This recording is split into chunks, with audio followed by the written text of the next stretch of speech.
I want to start today as a Dallas Cowboys fan reacting to the George Pickens trade. Dallas Cowboys trade a 2026 third-round pick as well as swapping a fifth for a sixth with the Steelers to acquire the wide receiver George Pickens, who is entering his last year in his rookie contract. First of all, just initial reaction. I love the trade for Dallas. This is an infinitely, chasm, leaps and bounds better move than swapping a fourth-round pick for Jonathan Mingo in the middle of the season this past fall. I think it's a great trade.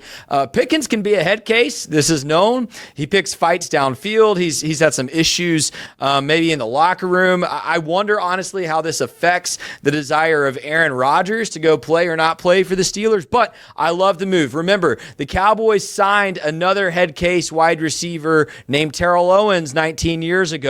That worked out really well for the team. T.O. was an outstanding Dallas Cowboy. I also think, personally, George Pickens, talent-wise, is probably closer to a what we would call like a wide receiver 1 than a wide receiver 2. The guy had over 1,000 yards 2 seasons ago, about 900 yards, missing some time last season with, by the way, horribly inconsistent quarterback play. Don't you dare look at what the Steelers have done at quarterback over the last 3 seasons. It's been a nightmare.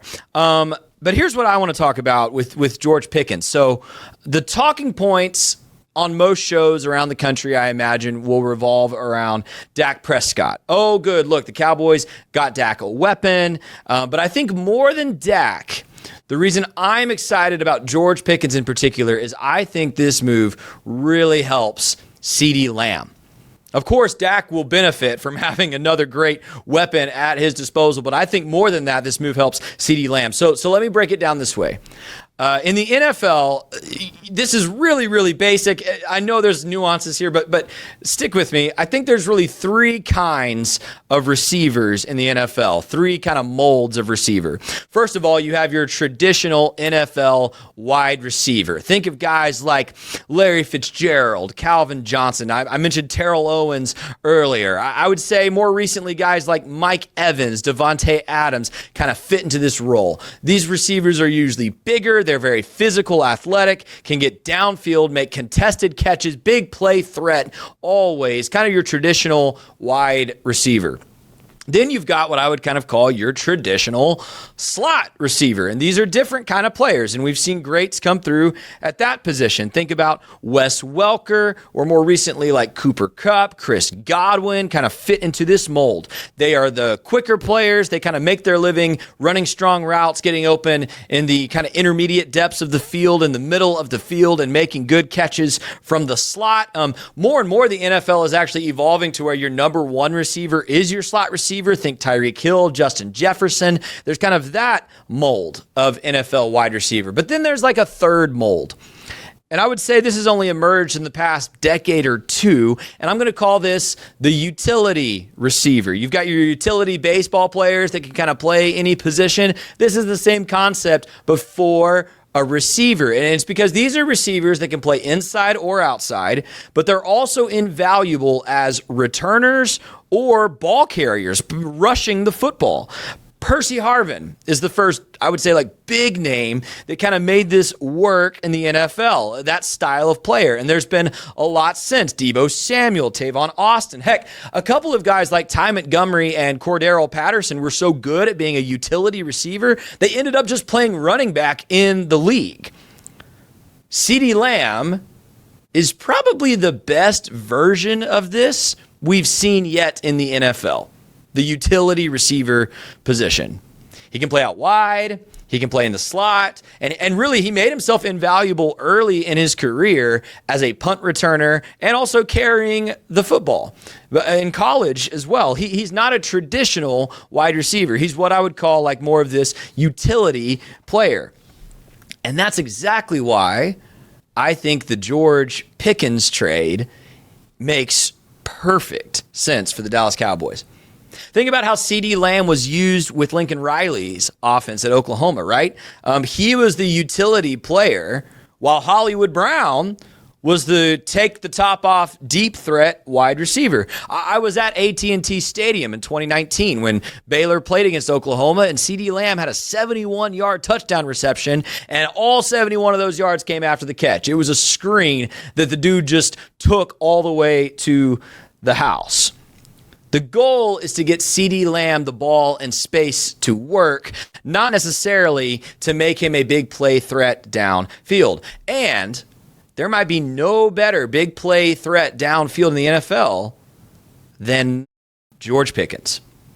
That's just true. So far in his career, Pickens is averaging 16.3 yards per reception, including a league-leading 18.1 yards per reception in 2023. And I want to show you this chart that I found on Twitter that was really helpful for helping me think about this. It might be hard to read unless you go full screen and zoom in there. But this is a chart where on the y-axis, you have yards per route run. Yards per route run.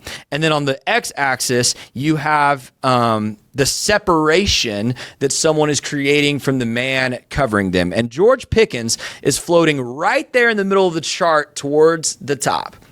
There are only two receivers who averaged more yards per route run last season than Pickens, and that's Justin Jefferson and Jamison, what's his name? I'm forgetting his name, and I can't read the chart. It's so small on my screen. Jamison Williams, Lions.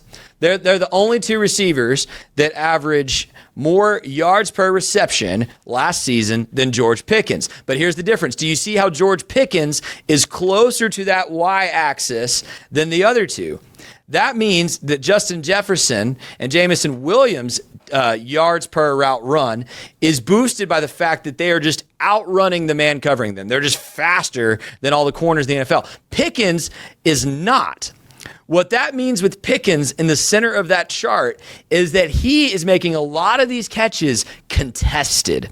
He's not only getting downfield, he's not only getting open downfield, but what you're seeing in this graphic is that Pickens gets downfield, and then even if he's got a corner draped on him, he is still making the reception consistently. This dude is a deep play threat, not only because of his athleticism, but because of his ability to make contested catches down the field.